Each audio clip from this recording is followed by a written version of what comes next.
NEET and JEE physics prepare பண்ணுற பசங்களா? So உங்களுக்கு ஒரு நாளைக்கு ஒரு கான்செப்ட், அதுக்கான ப்ராப்ளம்.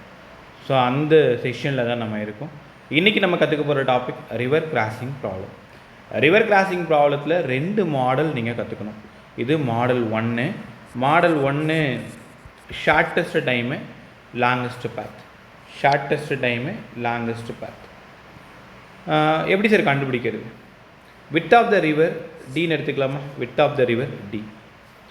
எப்போவுமே ரிவரோட டைரக்ஷன் ஈஸ்ட் பக்கமாக தான் இருக்கும். இது ஸ்பீட் ஆஃப் ரிவர். ஒரு மேன் எக்ஸாக்டாக சவுத் பேங்க்லேருந்து நார்த் பேங்க்குக்கு போகிறாரு. அதாவது சவுத் பேங்க்லேருந்து நார்த் பேங்க் போகிறதுக்காக ஜம்ப் பண்ணுறாரு.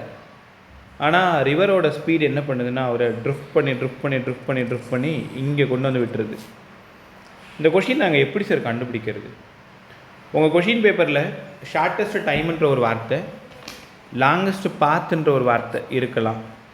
இல்லைன்னா இந்த வார்த்தை எக்ஸாக்ட்லி எய்மிங்கிற வார்த்தை இருந்தால் மட்டும்தான் இந்த டாப்பிக்கை நீங்கள் சூஸ் பண்ணணும்.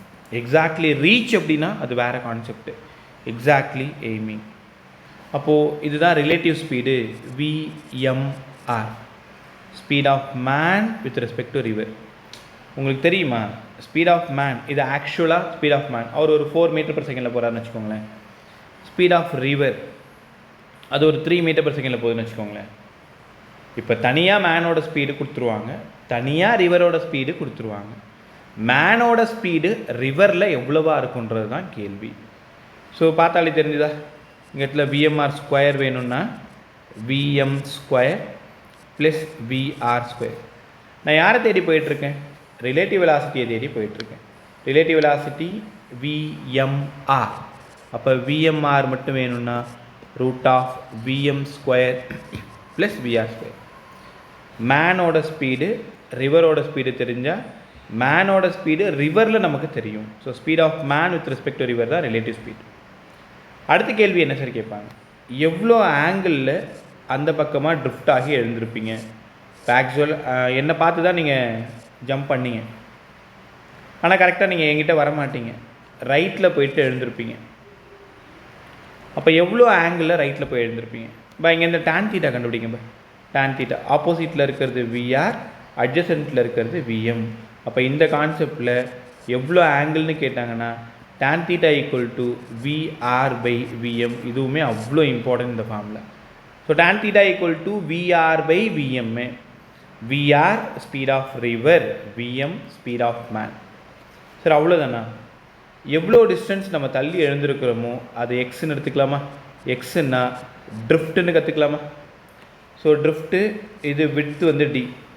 அப்போ டேன் தீட்டாவுக்கு இன்னொரு ஃபார்முலா கூட உங்களால் எழுத முடியும். டேன் தீட்டா ஆப்போசிட்டில் இருக்கிறது எக்ஸு பை டி. ஸோ வேணும்னா சிச்சுவேஷனுக்கு தகுந்த மாதிரி VR by VM equal to x by டின்னு கூட எழுதலாம். இந்த கான்செப்டை ஏன் ஷார்ட்டஸ்ட் டைமு லாங்கஸ்ட் பாத்துன்னு சொல்கிறீங்க? நான் எக்ஸாக்டாக நார்த் பேங்க் பார்த்து தான் ஜம்ப் பண்ணேன், ஆனால் அந்த ரிவர் என்ன பண்ணுதுன்னா எனக்கு சப்போர்ட் பண்ணுது, ஹெல்ப் பண்ணுது. அதனால் என்னை கொண்டு போய் சீக்கிரமாக அந்த பக்கம் விட்டுருது, டைம் கம்மியாகுது. ஆனால் நான் நேராக போகிறதுக்கு பதிலாக கொஞ்சம் தூரம் தள்ளி போகிறதுனால பாத் அதிகமாகுது.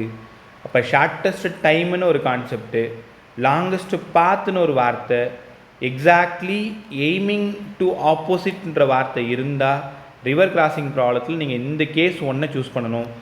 விஎம்ஆருக்கு ப்ளஸ் வரும், டேன் தீட்டாவுக்கு விஆர் பை விஎம் இல்லைனா எக்ஸ் பை டி. இங்கே இந்த எக்ஸ் கேட்கலாம், டி கேட்கலாம். சார் டைம் ஆஃப் கிராசிங் எவ்வளோ டைமில் கிராஸ் பண்ண முடியும்? Time of crossing so distance by velocity, distance by VMR. அப்போ டிஸ்டன்ஸ் பை விஎம்ஆருக்கு பதிலாக root of VM square plus VR square. இந்த கான்செப்டுக்கான ப்ராப்ளத்தை டிஸ்கிரிப்ஷனில் பின் பண்ணி வச்சுருக்கேன், அதோட லிங்க் கொடுத்துருக்கேன். ஸோ அந்த ப்ராப்ளமும் நீங்கள் பார்த்துக்கிட்டிங்க அப்படின்னா இந்த கான்செப்டும் கிளியர் ஆகிடும், சம்மும் உங்களுக்கு கிளியர் ஆகிடும். இந்த மாதிரி நிறைய சம்ஸு ஃபிசிக்ஸ் ஈஸியாக கற்றுக்கணுன்னா சேனலை ஃபாலோ பண்ணுங்கள். தேங்க்யூ எல்லாருக்குமே.